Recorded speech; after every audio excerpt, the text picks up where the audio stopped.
mid-season final episode ever until the next 10 next year.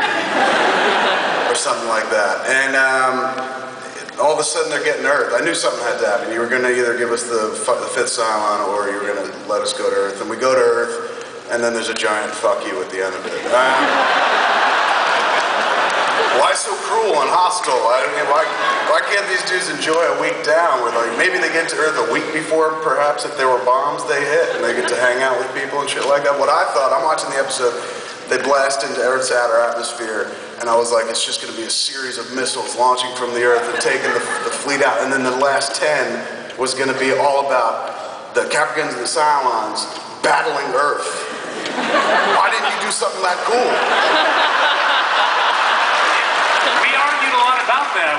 We had a lot of arguments about whether to end the first 10 revealing the Baltar's the fifth Cylon or whether to wait. Wait a minute. Oh, this isn't what? Oh, sorry. Actually, you know, with the writer's strike, that could have been the very end of Battlestar, too. That was what was floating around the set because we had finished shooting the first 10 almost exactly in time with when the WGA went out on strike. And so there was a lot of speculation that if the show never came back, if the strike really crippled the industry permanently and they had to cancel the show, that would have been the end. And that was like, oh, that would kind of suck. And they got to Earth and it was really bad. The end. Thank you. Thank you for coming. Without revealing too much, because I know there's certain places we can't go yet, what do they do for the next 10 episodes? Just sit around like, fuck, why didn't we stay where we were? There's a fair amount of that. There's a fair amount of recrimination and sort of wondering where they go next and what do they do with the knowledge that they do discover, you know, as they sort of explore Earth and what it means and what's happened on that planet and, you know, what it all means to each of them. And then the story continues, I think, in unexpected ways. And there's just a tremendous amount of upheaval, you know. Things aren't pretty on Battlestar for a while. It's not really, you know, the most happy-go-lucky 10 episodes we've ever done, which is something of a shock, I'm sure. So yeah, things get bad. Things get really rough out there on the Battlestar and then the fleet. Lee gets really fat this time. Why'd you look at me when he said that? Let me ask you a question about that. One show you were kind of heavy, next show you were boxing, suddenly you were thin. How do you lose weight that quick? Is there a secret? Will you share it with me? 2 fingers down the throat, often at meal times helps. A Jenny Craig tie-in deal too. That's good. And a new diet coming out next season when I'm unemployed. How did it feel this year to become a politician? It was weird seeing you out of the suit, out of your flight suit, walking around in like a suit and tie.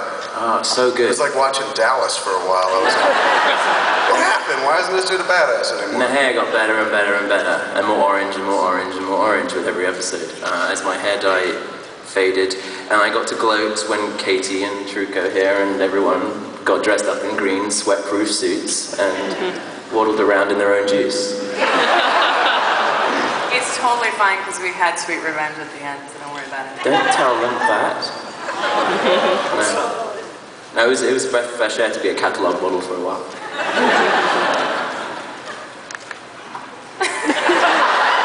I'm done talking. That's all you got for me, really? Yeah. Moving on to somebody a bit more loquacious. James? When you, yes, he's very sexy. When, we talked about at the New York Con, like, taking the role, and, like, I'm playing the dude in the cape? Fuck this noise. But, from the old show. Yeah. But Gaius Baltar on this show got to be pretty cool and very complex character, but he's also the guy who fucks the most on the show. There was a whole three-way thing last season. I had to pay a lot of money. I think that's one of the things just in a story that, especially like this, it's, what is it? In an American mindset, the bad guy gets more tail. Can I say that? We've got a sign here saying, please be aware that many members of your audience may be under 18 years of age. So I think tail is a good way to put it then. Yeah, and funny enough, actually, I found making the first stuff a real, what's the word? If you're preaching to people that you're in love with God or you're seeing a new way, can you also be a nymphomaniac on the side? You know, genuinely, I'm being serious. It's like, you know, does that make you less spiritual? Absolutely. But it took me like 3 years to work that out. I was like, all the time I was like, I want to do one thing, but I'm also like woman crazy and a nymphomaniac. It's like the way you think, it's like that makes him a bad person or not reliable or he's only kind of got one thing on his mind. And then I was like, there must be so many people who, they've got goodness in their heart, but they're obsessed with something, one particular thing. Thanks, again. Mum. Just say, yeah, it's been exciting on that level, and this last few seasons I've found a way of, I felt, of, Gaius makes peace with himself on that level. He's not, he doesn't mind and he doesn't care by the end of it. At least on the tail issue. I just want everyone to know that these are the kinds of conversations we have when in the script it says, and then Baltar has sex with her. An hour later, we're going, James, just have sex with her.